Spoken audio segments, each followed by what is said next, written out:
clínico que se presenta como consecuencia de la entrada de un tóxico en el organismo. ¿Y a qué denominamos tóxico? Pues a cualquier sustancia química que sea capaz de producir la muerte, heridas u otros efectos perjudiciales en el organismo.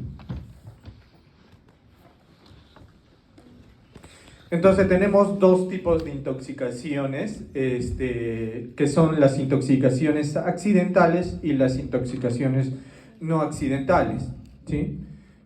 Obviamente entendemos por esto que en la accidental no hay una intención de buscar la intoxicación, ¿no? Sino que es algo que se produce de manera aleatoria al azar, ¿sí? Y dentro de las causas de intoxicación accidental, ¿cuáles tenemos? Tenemos las causas alimenticias, sobre todo en personas que consumen frutos y semillas contaminados por pesticidas, ¿sí? Entonces, esto es algo que se da muchas veces, sobre todo en zonas altoandinas, cuando vayan a hacer, en valles, mejor dicho, cuando vayan a hacer su serum, hay que sospecharlo, ¿no? Hay mucha gente que todavía sigue utilizando organofosforados como plaguicidas, ¿sí? Y hay personas que pues no saben esto y a veces consumen frutas sin lavar, ¿no? Directamente, a veces habiendo pasado muy poco tiempo de que hayan rociado con organofosforados. Y bueno, y nos llega a nuestra atención en el serum, lo más probablemente, un paciente con sintomatología de intoxicación por organofosforados, ¿no? Y cuando uno le pregunta qué comió, pues la persona no asume ni considera que una manzana o alguna fruta le va a provocar ese daño, ¿no? Y quizás no lo menciona, ¿no? Entonces uno tiene que preguntar al paciente o inducir la anamnesis cuando tengamos sospecha clínica de una intoxicación accidental, que ya vamos a ver más adelante qué síntomas clínicos nos harían sospechar, por ejemplo, de una intoxicación con organofosforados, ¿sí? Es por eso el tema que les decía que esto manejarlo en 45 minutos es absurdamente corto. Vamos a tratar de hacerlo un poco en más tiempo, ¿sí? Otra intoxicación accidental va a ser las picaduras de animales, ¿no? Obviamente nadie va a ir por la vida tratando de que le pique algún animal ponzoñoso, ¿no? Entonces esto es algo accidental. La absorción accidental también, absorción por gases, por ingestión de productos de droguería, es algo accidental. La intoxicación medicamentosa, generalmente esto ocurre cuando hay casos de autoprescripción o cuando un médico coloca una posología inadecuada, ¿no? De repente escribe mal y el paciente entiende que en vez de paracetamol 500 miligramos cada 8, entiende 5 tabletas cada 8, ¿no? Y se toman las 5 tabletas por varios días y luego tiene intoxicación por paracetamol, por ejemplo. Otra intoxicación accidental es en pacientes drogadictos, ¿no? Que a veces se pasan de dosis y pues los lleva a una intoxicación, ¿no? En el caso de profesionales, la intoxicación accidental profesional en personas que por su trabajo están expuestas a tóxicos, la dividimos en dos, ¿sí? En aguda y en crónica. En aguda lo denominamos accidente de trabajo y en crónica lo denominamos enfermedad profesional. Y entre las enfermedades profesionales tenemos las neumoconiosis, ¿no? Las neumoconiosis son enfermedades ocupacionales o profesionales que de manera crónica provocan un daño, ¿no? A nivel pulmonar. Eso también es una intoxicación. Y la contaminación medioambiental, que bueno, sabemos todos que la sufrimos, sobre todo en las ciudades grandes como Arequipa. Y en cuanto a la intoxicación no accidental, generalmente son personas que consumen etanol y otras drogas ilegales con fin recreacional y menos frecuentemente con trastornos psiquiátricos más o menos importantes que se intoxican con sustancias con fines suicidas, ¿sí? Excepcionalmente puede tratarse de intoxicaciones con fines homicidas. ¿Eso qué quiere decir? Que alguien envenena a otra persona, ¿no? Entonces, en el manejo tenemos que tener en la anamnesis presente, primero, de tratar de ver cuál puede haber sido el tóxico causal, el agente que me está provocando este daño. En segundo orden, yo tengo que consultar sobre la cantidad consumida del tóxico, ¿sí? Hay que preguntar por una cantidad fija o una cantidad aproximada. También es muy importante que ustedes pregunten sobre la hora de la exposición tóxica, a qué hora ocurrió, cuánto tiempo antes de que ustedes estén atendiendo al paciente en el servicio de emergencia, y finalmente la vía de entrada del tóxico, si fue inhalado, si fue por vía oral, por vía intrarrectal, a través de la piel. Es importante que sepamos cuál fue la vía de entrada del tóxico, ¿sí? ¿Y qué debemos preguntar al paciente, si es que está consciente, o al familiar o a la persona que trajo al paciente, sobre si hubo o no vómitos, si es que le aplicaron algo previamente? No es muy usual que a los pacientes con intoxicación, ¿no?, que se hacen un intento autolítico, o sea, se intentan matar con algún medicamento o algo, les den leche o les intenten hacer vomitar, ¿no? Es muy frecuente y tenemos que preguntar qué es lo que le han dado antes de la medicación habitual que utiliza el paciente, cuáles son los fármacos que tiene normalmente, antecedentes psiquiátricos si es que presenta alguna, si es que ha tenido una tentativa de suicidio anterior y cuál fue, si es que intentó cortarse, si es que ingirió un fármaco y cuál fue. Hay que preguntar acerca de eso.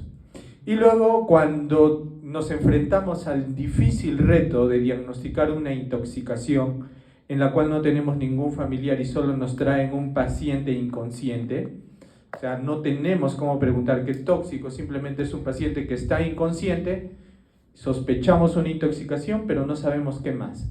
Entonces ahí tenemos que tratar de investigar el entorno, ¿no? Hay que ver si hay restos de tóxicos.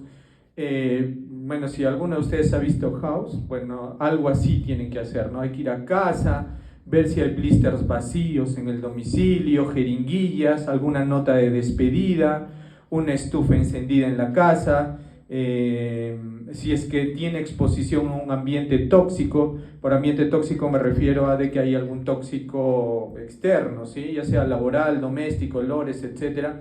Y si es que alguna otra persona familiar de su entorno, amistad o gente que compartió un teatro, un cine, un concierto, tienen síntomas similares a los que presenta el paciente, ¿ya?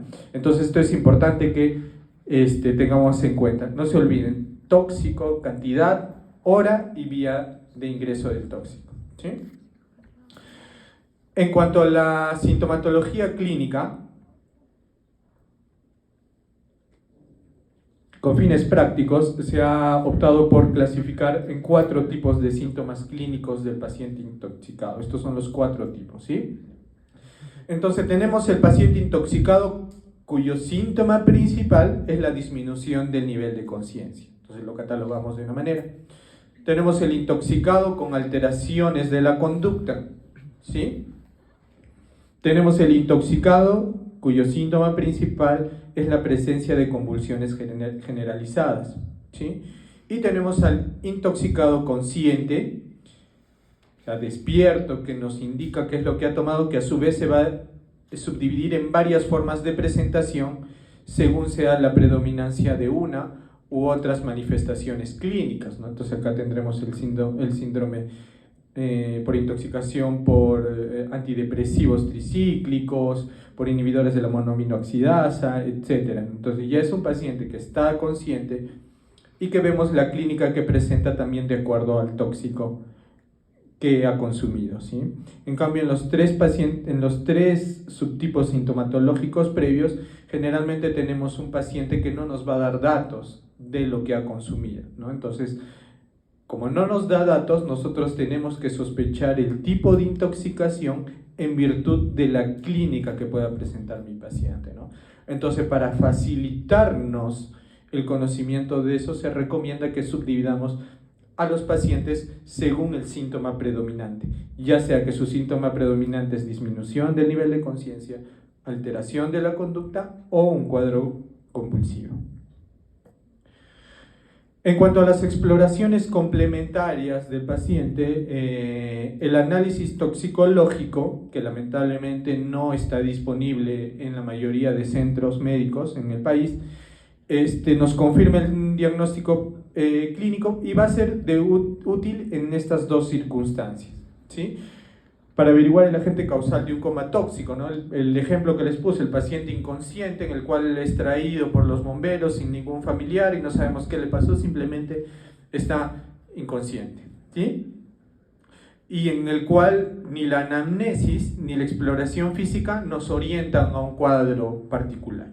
En este caso el análisis toxicológico es importantísimo, ¿no? Nos va a ayudar a identificar cuál puede haber sido el tóxico causante del cuadro clínico del paciente. Y también es útil para indicar un tratamiento antitoxínico específico, ¿no? Hay ciertas intoxicaciones que tienen su antídoto, ¿sí? Entonces es importante que tengamos también un análisis, nos puede ayudar para rápidamente utilizar el antídoto en estos pacientes, ¿sí? Adicionalmente al análisis toxicológico, se recomienda que en todo paciente intoxicado nosotros realicemos los siguientes exámenes de laboratorio, ¿sí? Que hagamos un análisis de orina, ¿ya? Que identifiquemos la sangre, ¿sí? Una sangre, cuando el personal del laboratorio venga a obtener una muestra de sangre y ustedes vean una sangre que es muy oscura o achocolatada o es un color que nunca antes habían visto, pues eso nos puede indicar una metahemoglobinemia, ¿no? Por una intoxicación por monóxido de carbono, por ejemplo, ¿no? Entonces es orientativo. Tenemos que tener una glicemia capilar. Muchas veces hay pacientes intoxicados en los cuales sospechamos una intoxicación por drogas cuando lo único que tienen es una diabetes mellitus tipo 1 generalmente, y son pacientes que desarrollan hipoglicemia, ¿sí? En pacientes diabéticos tipo 1 que generalmente están en la edad, digamos, más frecuentes de intentos de suicidios y de intoxicaciones, que es la edad entre los 20 a 30 años, estos pacientes pueden debutar como una compromiso de conciencia, palidez y sudoración, ¿sí? Que nos puede hacer confundir con una intoxicación y lo que es una hipoglicemia. Entonces, obligatoriamente todo paciente que nos llega debemos pedir una glucosa capilar, ¿sí? Tiras reactivas por orina con positividad para hemoglobina también es recomendado. Alcoholímetro de aire expirado para ver si es que estamos ante una intoxicación alcohólica. Un inmunoanálisis rápido. ¿Ya? Esto generalmente es ya más para intoxicaciones por ciertas sustancias tóxicas, ¿sí? Y el test de cloruro férmico, en el cual va a salir de un color violáceo cuando es de intoxicación por salicilatos, ¿no? Por aspirina nos va a salir una reacción violácea y con eso ya tenemos el diagnóstico que es una intoxicación por salicilatos, ¿sí?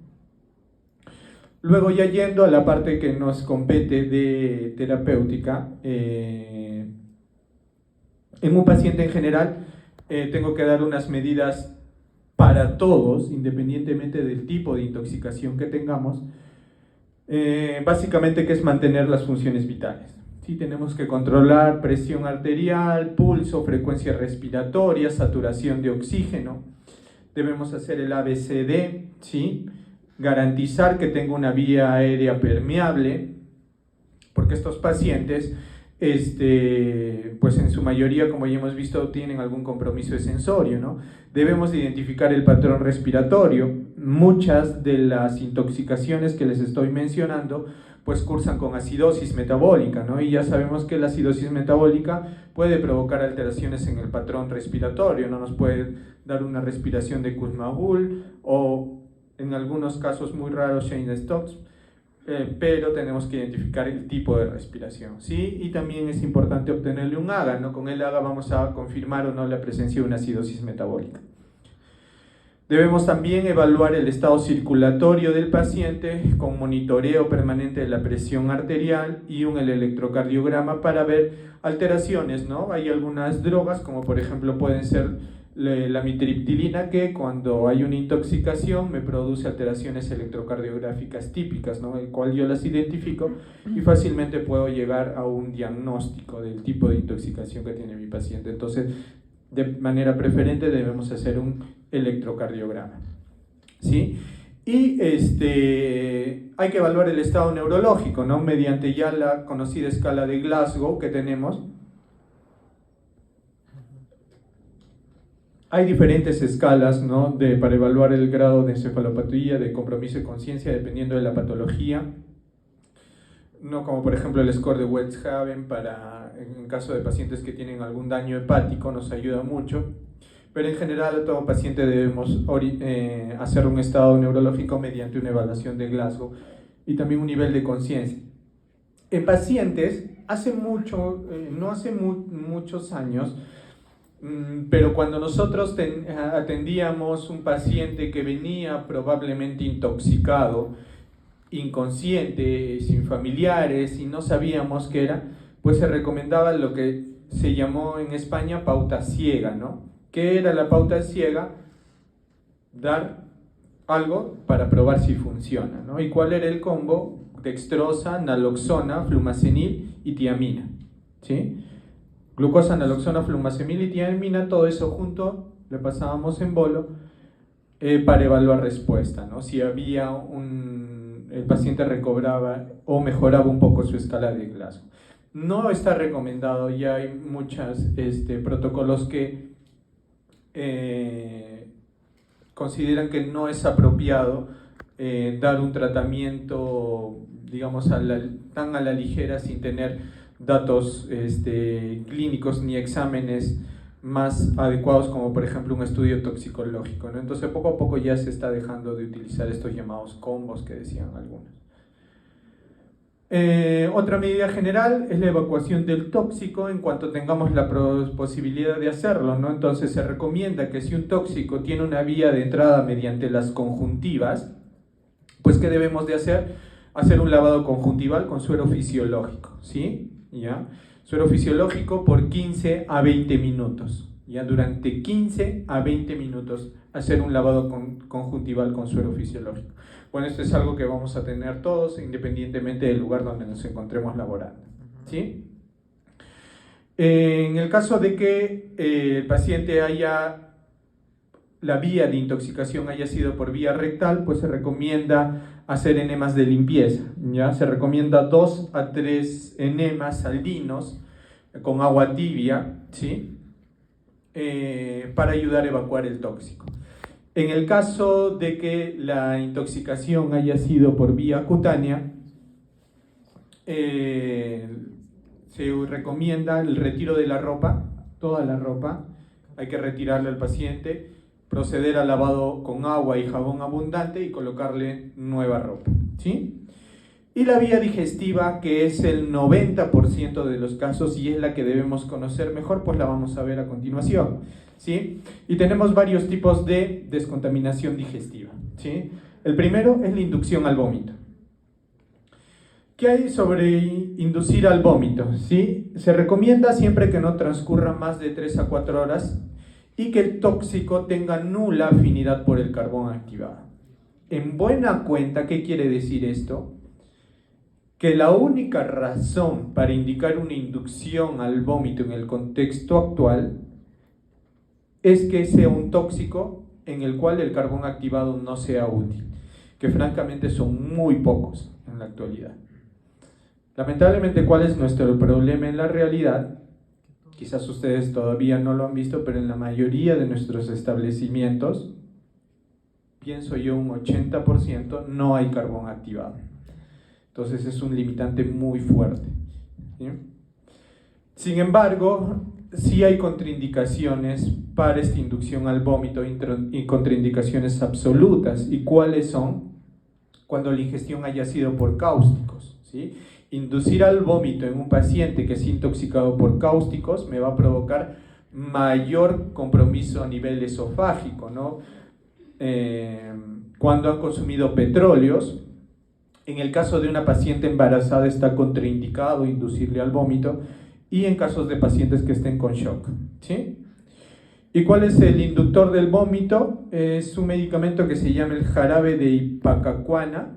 Se da 30 mililitros mezclados con 200 mililitros de agua tibia y se le pide al paciente que los ingiera. Inmediatamente los ingiere, el paciente va a empezar a vomitar, a vomitar, a vomitar, a vomitar, ¿sí? El tema con esta inducción al vómito es que se nos asocia con mucha frecuencia a aspiración, a neumonías aspirativas.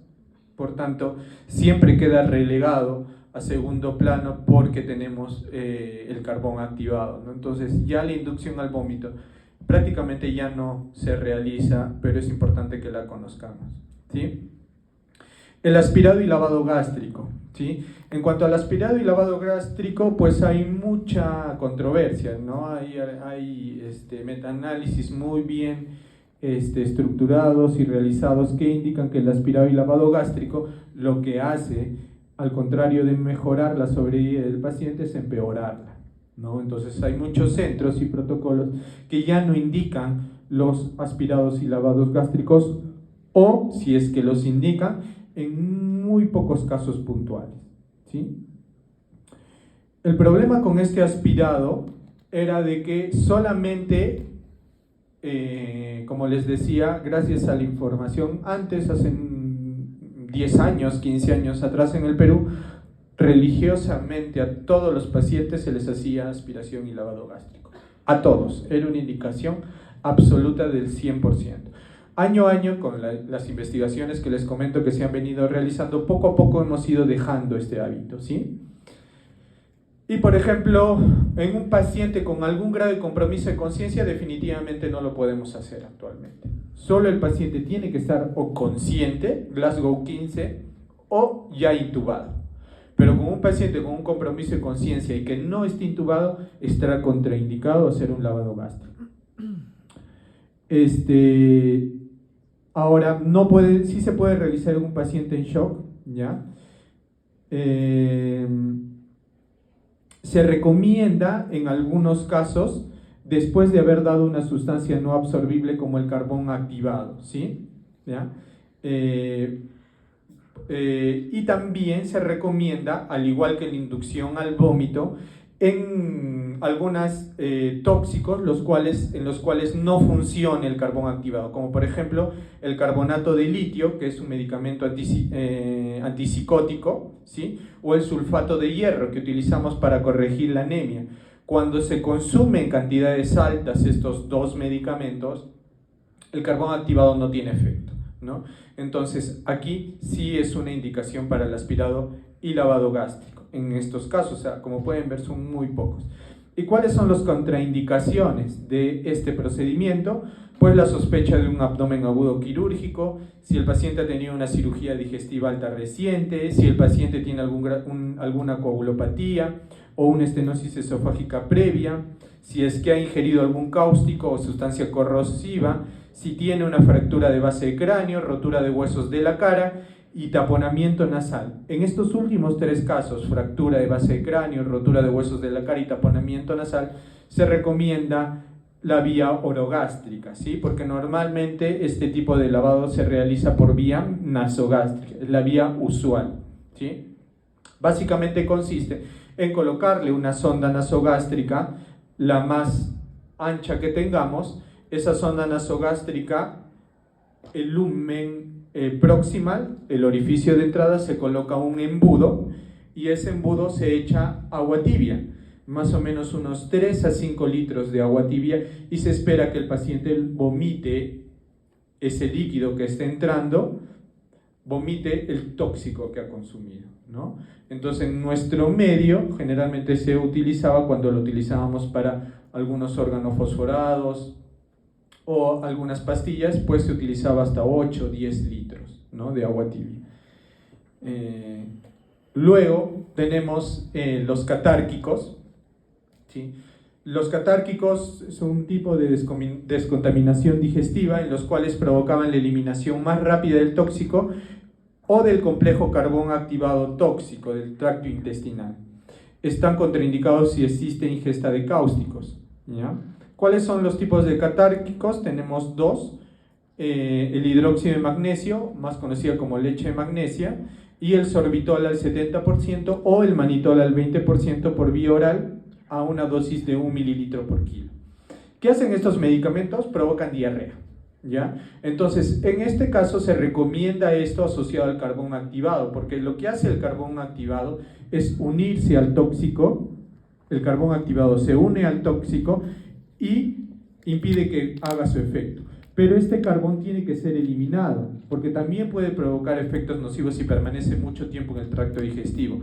Esa es la razón por la cual damos asociado catárquicos, para que la eliminación de ese carbón ingerido, porque en buena cuenta el carbón es como el tipo de carbón que utilizamos para prender la leña, ¿no?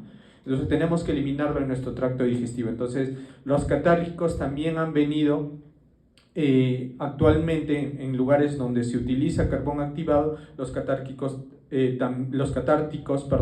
son muy usados, ¿sí? Y dentro de ellos tenemos los dos principales que ya les mencioné. Ahora, la neutralización del tóxico, sí tenemos en la utilización de productos que actúan en combinación física o sustancias que lo hacen de forma química o fisiológica. Esto con el objetivo de bloquear la acción del tóxico. Esto generalmente no se utiliza, excepto en centros ya especializados en toxicología, donde fácilmente podemos identificar el tipo de tóxico y dar un antídoto químico, ¿no? No se hace normalmente en una sala de emergencia, porque a veces dando ese antídoto podemos provocar más daño que beneficio cuando no estamos seguros de la causa que está provocando, ¿sí? Y bueno, y el más importante actualmente, el más importante por mucho que tenemos en la actualidad, pero como les explicaba aún, el Perú no tanto por falta de carbón, es el carbón activado, ¿sí? Y básicamente no es un neutralizante, o sea, no es un antídoto. Lo que hace simplemente es absorbe la sustancia tóxica y evita que ingrese a nuestro organismo, ¿sí? Por ejemplo, en la Asociación Española de Pediatría, con un nivel de evidencia 2, recomiendan que es el mejor procedimiento para la descontaminación digestiva, ¿no? El carbón activado. La dosis de carbón activado, ¿cuál va a ser? Se da 50 gramos iniciales disueltos en unos 200 a 250 cc de agua, intentando adecuar la dosis para una proporción carbón tóxico de 10 a 1, ¿sí? Entonces, si por ejemplo un paciente se tomó 10 mililitros de un determinado tóxico, pues como mínimo yo le tengo que dar 100 mililitros de carbón para que logre bloquear el efecto. Para que logre absorber el tóxico tiene que ser una proporción de 10 a 1, ¿sí? Entonces la cantidad que yo le voy a dar al paciente va a depender también mucho de la cantidad del tóxico absorbido, ¿sí? Y siempre teniendo en cuenta que el carbón, 50 gramos de carbón se deben diluir en 200 a 250 cc, no de suero fisiológico, no de estruza, sino de agua, ¿sí? Agua tibia. Y como les mencioné anteriormente, simultáneamente al carbón tenemos que administrar un catárquico, ¿sí? Para provocarle diarrea al paciente y puede eliminar ese complejo carbón tóxico. Los antídotos, bueno, tienen una acción más específica, más eficaz y algunas veces la más rápida. Sin embargo, su uso no debe suplir las técnicas de soporte vital, sino complementarlas. Y la precocidad de su utilización continúa siendo un factor condicionante de eficacia. ¿Qué quiere decir esto? Que a veces cuando yo utilizo un antídoto ya muchas horas después, en algunas situaciones ya no va a ser de utilidad. Entonces es tiempo dependiente. Mientras más pronto yo utilice este antídoto, el pronóstico del paciente va a mejorar mucho, ¿sí? Entonces, una actuación general de un médico ante una intoxicación, ¿cuál debería ser? Primero, medidas de soporte y reanimación en caso el paciente necesite, ¿sí? Lo que hemos visto en la práctica, el RCP. Como ustedes recordarán, en las prácticas de RCP tenemos las causas reversibles de paro cardiorrespiratorio, ¿no? Que son las H y las T, y una de las T, ¿cuál es? Tóxicos, justo lo que estamos viendo ahora, ¿ya? Luego, la segunda parte, luego de hacer las medidas de soporte y reanimación, ¿qué debo hacer? Disminuir la absorción. ¿Cómo disminuyo la absorción? Carbón activado, perfecto. Luego, administrar antídotos. Ya teniendo mi clínica o mi examen toxicológico identificado el tóxico, si es que lo tuviera, dar el antídoto, ¿sí? Incrementar la excreción, tratar de que se excrete lo más rápido posible este tóxico, vamos a ver más adelante, ¿sí? Y algunas medidas no específicas dependiendo mucho del tipo de intoxicación, ¿sí? Luego, en cuanto a la eliminación del tóxico, lo que les mencioné en el último punto, ¿no? De incremento, en el penúltimo punto, incremento de la excreción, tenemos la depuración renal, ¿sí? Y bueno, la aplicación de esta técnica se puede dificultar por la presencia de edema pulmonar o cerebral. ¿Por qué? Porque estos pacientes, la idea es mejorar la depuración renal del tóxico aumentando la cantidad de diuresis. Y esto solo lo podemos lograr dando más volumen, pero como ustedes entenderán, si a un paciente que tiene edema pulmonar o que tiene edema cerebral yo le doy más volumen, lo que voy a provocar es que aumente el edema y el paciente se va a complicar. Entonces no se recomienda esto en estos dos contextos clínicos. ¿Cuál va a ser el objetivo? Aumentar la tasa de filtración glomerular y de esa manera aumentar la filtración del tóxico, disminuir su absorción y, si es posible, aumentar su excreción tubular, ¿sí? Las contraindicaciones de la depuración renal, ¿cuáles son? La insuficiencia renal, obviamente pacientes con insuficiencia renal, ya sea aguda o crónica, son más propensos de desarrollar edema, ¿sí? El edema pulmonar o cerebral y la hipotensión o el shock con oliguria o anuria, porque si este paciente está con oliguria o anuria, pues no va a haber por dónde elimine ese tóxico, ¿no? Cómo lo depure. ¿Y cómo logramos la depuración renal? Tenemos dos formas. Una que ya se está dejando mucho de usar, que es la diuresis forzada neutral. ¿Cómo se hacía esto? Se buscaba un objetivo de diuresis de 100 mililitros hora, ¿sí? Que el paciente orine 100 mililitros hora, sin modificar su pH urinario. ¿Cómo se conseguía esto? Medio litro de suero fisiológico, a ese medio litro de suero fisiológico se le agregaba medio litro de dextrosa al 5%, y además se le daba 250 cc de manitol al 20%. Como ustedes saben, el manitol, ¿qué es? Un diurético osmótico. Entonces, al ser un diurético osmótico, estimulaba la diuresis y como el paciente le daba 1 litro de volumen, lograba tener una mayor diuresis y con esa idea lograba una mejor depuración renal. Sin embargo, ya no se utiliza mucho esta forma. Actualmente se utiliza más la diuresis forzada alcalina, sobre todo en intoxicaciones por barbitúricos. Está muy recomendada en intoxicaciones por barbitúricos, ¿sí? Y en derivados del ácido fenoxiacético, como por ejemplo el metrotexate, ¿sí? ¿Cómo preparo esta diuresis forzada alcalina? Medio litro de bicarbonato de sodio al 1/6 molar, ¿sí? Que básicamente es este frasquito de 250, o también viene de 500, trae 167.000 equivalentes de bicarbonato, por si acaso. A eso le agrego medio litro de suero fisiológico y medio litro de dextrosa, ¿sí? Y también le agrego 250 mililitros de manitol al 20%. Esto va a hacer que alcalinice la orina y también puede ser útil en algunos casos de intoxicaciones por salicilatos, ¿sí? Van a encontrar en la literatura mucha información al respecto de que cada vez se está dejando más el tema de alcalinización de la orina porque se demuestra de que no tiene mucho beneficio. Por eso es que este tema de la depuración renal generalmente todavía se sigue manteniendo estrictamente para lo que es barbitúricos y algunos casos de intoxicaciones por salicilatos. En el resto de patologías que se utilizaba antes, ya no, ¿sí? Ahora, la depuración extrarrenal, que es otro modo de eliminar el tóxico. Como vemos a su mano derecha, tenemos varios tipos de depuración, como la diálisis peritoneal, la hemodiálisis intermitente, las terapias continuas de reemplazo renal. ¿Cuáles son sus dificultades? Si es shock refractario, no pueden hemodializar un paciente, se les ve hipotensar más y va a fallecer. Si el paciente tiene arritmias ventriculares, al iniciar una hemodiálisis podemos empeorar esta arritmia y el paciente puede entrar en un paro cardiorrespiratorio, ¿sí? Bueno, y ya vamos a ir puntualizando cada una de las patologías, ¿sí? Y vamos a empezar por las intoxicaciones por benzodiazepinas, ¿ya? La ventaja es que las intoxicaciones por benzodiazepinas aisladas, solamente por benzodiazepinas, tienen un amplio margen de seguridad, ¿sí? ¿Cuál es el problema en el mundo real? En el mundo real el problema es que con muy baja frecuencia ustedes van a encontrar un paciente que solamente se haya tomado benzodiazepinas. Siempre, casi siempre, y eso es lo que nos dificulta más la actuación diagnóstica, estos pacientes vienen mezclando benzodiazepinas con alcohol o benzodiazepinas con algún otro tipo de antidepresivos, ¿sí? Cuando solamente es por benzodiazepinas tenemos un amplio margen, como dice ahí las diapositivas, ¿no? Entonces la cantidad, la dosis pueden ser muy altas sin provocar efectos muy severos, ¿sí?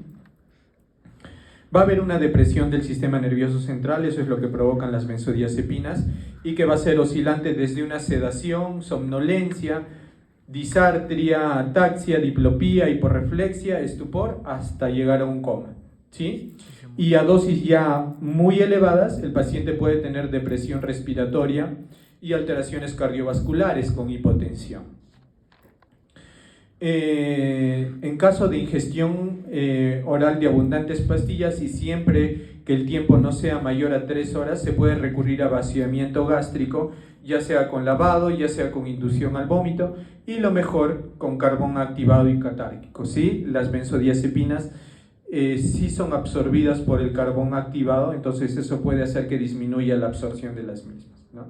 En caso yo ya tenga una absorción de estas benzodiazepinas y el paciente ya esté con un compromiso del sistema nervioso central más profundo, pues tenemos un antídoto, felizmente, que es el flumazenil, que es la ampollita que está aquí en la imagen, ¿sí? Que generalmente en el MINSA y en eSalud lo que normalmente tenemos son las ampollas de 0.5 miligramos por 5 mililitros, ¿sí? 0.5 miligramos por 5 mililitros. ¿Y cómo se usa? Se da 0.2 miligramos o lo que vendría a ser 2 mililitros, ¿sí? 2 mililitros de la ampolla, lo paso endovenoso lento durante 30 minutos, ¿sí? Luego de esos 30 minutos continúo con 0.3 miligramos y luego con 0.5 miligramos en los dos. Acá hay un error, chicos, ¿ya? Acá es 1 minuto, no 30 minutos, ¿sí? Este es un error. Es por vía intravenosa durante 1 minuto, ¿ya? Luego 0.3 miligramos al otro minuto y luego los 2 minutos siguientes 0.5 miligramos, de modo que en 5 minutos yo paso 2 ampollas completas. ¿Y qué efecto debe tener? Que el paciente mejore su nivel de conciencia, ¿sí? También es importante que sepan que el flumazenil revierte los efectos, pero de manera temporal. Luego de unos minutos, el paciente nuevamente, aproximadamente de 30 minutos a 1 hora, el paciente nuevamente puede entrar bajo efectos de las benzodiazepinas, ¿sí? Entonces, normalmente lo que hacemos con el flumazenil es en algunos pacientes que vienen con intoxicaciones y no sospechamos, no sabemos, no tenemos idea de cuál puede ser la causa, o nuestra sospecha muy alta por la clínica es que sea benzodiazepinas, pues utilizamos el flumazenil y si el paciente responde ya tenemos el diagnóstico. Ya tenemos el diagnóstico y ya sabemos que son benzodiazepinas, ¿sí? Y en caso de que yo tenga una respuesta favorable, o sea, el paciente efectivamente después de este juego de dar 0.2 en 1 minuto, luego 0.3 y luego en los 2 minutos 0.5, o sea, una ampolla completa, el paciente despierta, ¿qué tengo que hacer? Continuar con bolos de 0.5 miligramos, o sea, una ampolla cada 2 minutos. Tengo que dar una ampolla cada 2 minutos hasta llegar a aproximadamente 3 o 5 miligramos, o sea, entre 6 a 10 ampollas, ¿sí? O si no, instaurar una perfusión continua a una dosis de 0.1 a 0.5 miligramos por hora. Entonces, lo que hago yo es mezclo una ampollita de flumazenil, lo mezclo con 100 cc de suero fisiológico y más o menos lo programo para pasar entre 10 a 100 cc hora. Entre 10 a 100 cc horas esa preparación que yo haya hecho, hasta que alcance una reversión de síntomas. Entonces voy subiendo la dosis, inicio con 10 cc hora, ¿no? Y si veo que al minuto el paciente, o a los 2 minutos, a los 3, a los 4, a los 5, ya debería el paciente mantener el nivel de conciencia o no disminuirlo. Si lo disminuye, de 10 aumento a 20, luego a 30, luego 40, luego 50 y luego así hasta 100 cc hora, ¿sí? Igual hasta que llegue una dosis de 5 miligramos que me representan 10 ampollas, ¿sí?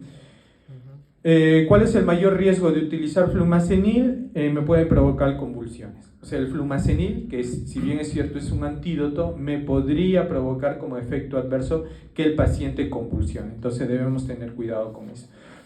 Doctor, ¿cómo sospecharía un paciente que es intoxicado con benzodiazepinas? ¿Sí?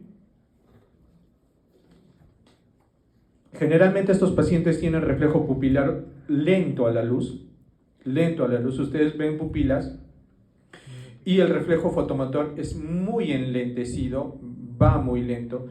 Es un paciente que normalmente tiene una frecuencia respiratoria muy lenta. Estamos hablando de frecuencias respiratorias menos de 10, ¿ya? He llegado a ver pacientes con intoxicación por benzodiazepinas con frecuencias respiratorias de 4 inclusive por minuto, hasta 3 por minuto. Entonces, paciente que lo ven que respira demasiado lento, una respuesta pupilar muy pequeña, hipotensión, es un paciente en el cual yo tengo que sospechar una intoxicación por benzodiazepinas, ¿sí? Tener a la mano mi flumazenil. La intoxicación por barbitúricos. ¿Cuál es el principal barbitúrico? El fenobarbital, ¿sí? El fenobarbital. Generalmente para decir que es una dosis letal tiene que ser más de 5 gramos. Menos de 5 gramos no es una dosis letal. ¿Qué van a producir? Alteración de conciencia y depresión del centro respiratorio, ¿sí? En el caso de las benzodiazepinas, su efecto predominante cuando es intoxicación es más alteración de conciencia, menos depresión del centro respiratorio. En el caso de los barbitúricos es al revés, más depresión del centro respiratorio, menos alteración de conciencia. Entonces es más peligroso, ¿sí? ¿Y cómo clínicamente se va a ver? Unas pupilas normales o pequeñas, y la reactividad a la luz, ustedes poco a poco van a ver como que va disminuyendo. Cuando llegó el paciente a la hora, las pupilas reactivas a la luz, luego lo evalúan a la media hora y ya cada vez es más lento ese reflejo pupilar, ¿sí? El paciente va a estar taquicárdico, al contrario de las benzodiazepinas, que generalmente puede presentar cierto grado de bradicardia. También va a haber hipotensión o shock establecido, el paciente va a estar hipotérmico. Esto es algo que nos ayuda mucho a diferenciar a un paciente con otro tipo de intoxicación, ¿no? La hipotermia. Va a haber los ruidos hidroaéreos van a estar muy disminuidos o inclusive abolidos, no van a sentir ruidos hidroaéreos por la pared intestinal que provoca el fenobarbital. Y puede haber lesiones cutáneas de aspecto buloso. Cuando la intoxicación es muy severa, pueden aparecer. Buloso se refiere a como una presencia de flictemas en la piel, ¿ya? El tratamiento básicamente cuando hay intoxicación por barbitúricos es medida de soporte porque no tenemos antídoto, ¿ya? Hay que proteger la vía aérea y en caso de que el compromiso respiratorio sea mayor, hay que intubar al paciente. Hay que ver medidas de vaciado gástrico con carbón activado y dar catárquicos. Y en el caso de sobredosis de barbitúricos, como vimos anteriormente, se recomienda la alcalinización de la orina, ¿sí? Con la diuresis forzada. Lo que les dije de mezclar el bicarbonato con suero fisiológico, con dextrosa y con mannitol. En el caso de intoxicación por antidepresivos tricíclicos, pues tenemos la amitriptilina a la cabeza, ¿sí? Se considera una dosis tóxica de la amitriptilina a una dosis de 3 miligramos por kilo. Más de esa dosis ya se considera tóxica. Por si acaso, la amitriptilina viene en tabletas de 25 miligramos, ¿sí? ¿Qué voy a encontrar en un paciente que se ha intoxicado por antidepresivos tricíclicos? Pues el paciente va a tener midriasis, ¿sí? Pupilas dilatadas.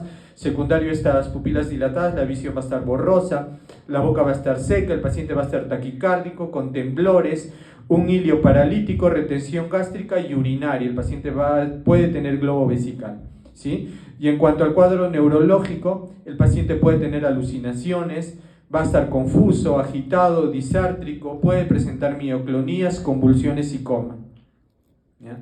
Y esta sintomatología se potencia cuando la intoxicación se asocia a otras sustancias como el alcohol, ¿no? Y otras sustancias psicotrópicas, ¿sí? Es común a nivel cardiovascular que pueda tener hipotensión, shock, falla cardíaca, alteraciones del EKG. ¿Cuáles son estas alteraciones del EKG? El QRS ensanchado, el PR prolongado y alargamiento del QT, ¿sí? ¿Cuál es lo más peligroso de estos pacientes? Que pueden desarrollar una taquicardia ventricular, ¿sí? Una taquicardia ventricular. ¿Qué tengo que hacer cuando tengo una intoxicación por antidepresivos? ¿Sí? Tampoco tenemos antídoto, hay que incluir medidas de soporte general, en especial atención a lo hemodinámico, detectar arritmias y evitar la acidosis que se presentan por estos cuadros. ¿Ya? Estos cuadros van a dar una acidosis importante, ¿no? Entonces tengo que sacarle un AGA. Es útil el carbón activado y catárquico, y si bien es cierto, en la mayoría de casos se recomiendan ya no hacer una actuación gástrica cuando ya ha pasado más de 3 a 5 horas, en el caso de intoxicación por antidepresivos, se recomienda que yo podría prolongar el uso de carbón activados y catárquicos hasta 12 a 24 horas. Es uno de los únicos casos en los cuales se recomienda que el carbón activado y catárquico se pueda dar hasta un día después, ¿sí? Y en estos pacientes, debido a la acidosis metabólica que presentan, hay que darles bicarbonato. ¿Y cómo preparo este bicarbonato? O ya sea bolos de 50 milequivalentes. Cada ampolla de bicarbonato, ¿cuántos milequivalentes tiene? 10 milequivalentes. Por tanto, ¿cuántas ampollas son? 5, ¿sí? O si no, le puedo dar una perfusión continua. ¿Y cómo preparo una perfusión continua? 1 litro de dextrosal 5 con 10 ampollas de bicarbonato y 2 ampollas de calium, ¿sí? ¿Por qué? Porque el bicarbonato me puede bajar el potasio, entonces tengo que darlo asociado a potasio. Preparo eso, 1 litro de dextrosa, 10 ampollas de bicarbonato, 2 ampollas de calium, a razón de 200 mililitros por hora. ¿Hasta cuándo? Hasta que mi pH me llegue a 7.45, ¿sí? Y ahí me detengo. Como lo pronostiqué, no íbamos a terminar. Nos corresponde las intoxicaciones por paracetamol, ya pasaron los 45 minutos. Entonces voy a coordinar con nos falta paracetamol, nos falta opioides, nos falta organofosforados, carbamatos, ¿sí? Eso ya entonces lo vamos a completar de manera virtual. Entonces no sé si pueden hacer una encuesta con la delegada para ver en qué horario del día domingo se les hace más fácil que puedan participar.